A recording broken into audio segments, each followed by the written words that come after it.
14 দিনৰ বাবে ন্যায়িক জিম্মালৈ প্ৰেৰণ আল্লু অৰ্জুনক। আদালতত হাজিৰ কৰোৱাৰ পিছত আল্লু অৰ্জুনক 14 দিনৰ বাবে কাৰাগাৰলৈ প্ৰেৰণ আদালতে। হায়দৰাবাদ চিক্কাতপল্লী থানাৰ আৰক্ষীয়ে গ্ৰেপ্তাৰ কৰিছিল আল্লু অৰ্জুনক। পুষ্পা 2 প্ৰিমিয়াৰত পদপিষ্ট হৈ এগৰাকী মহিলাৰ মৃত্যুক লৈ ৰুজু হোৱা গোচৰত আজি হায়দৰাবাদ আৰক্ষীয়ে গ্ৰেপ্তাৰ কৰে অভিনেতাগৰাকীক। 4 ডিচেম্বৰত হায়দৰাবাদ পুষ্পা ছবিখন প্ৰিমিয়াম শ্ব' সময়ত পদপিষ্ট হৈ মৃত্যু হৈছিল এগৰাকী মহিলাৰ। এই ঘটনাক লৈ গ্ৰেপ্তাৰ কৰিছে আল্লু অৰ্জুনক।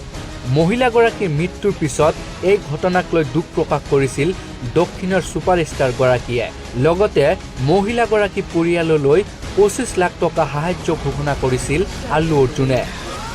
এই ঘটনাক লৈ আৰক্ষীয়ে অভিনেতাজনৰ লগতে নিৰাপত্তাৰক্ষীৰ দল আৰু হন্দা থিয়েটাৰৰ কৰ্তৃপক্ষৰ বিৰুদ্ধে ৰুজু হৈছিল গোচৰ। অভিনেতা আল্লু অৰ্জুনৰ বিৰুদ্ধে ভাৰতীয় ন্যায় সংসদী 4টা ধাৰাৰ অধীনত ৰুজু হৈছে গোচৰ, যাৰ ভিতৰত আছে BNS আইনৰ ধাৰা। ইয়াৰ ভিতৰৰ ধাৰা 105ৰ সৈতে জামিন অযোগ্য, যাৰ ফলত দোষী সাব্যস্ত হোৱাৰ পাছত 5ৰ পৰা 10 বছৰ পৰ্যন্ত কাৰাদণ্ড হ'ব পাৰে আল্লু অৰ্জুনৰ।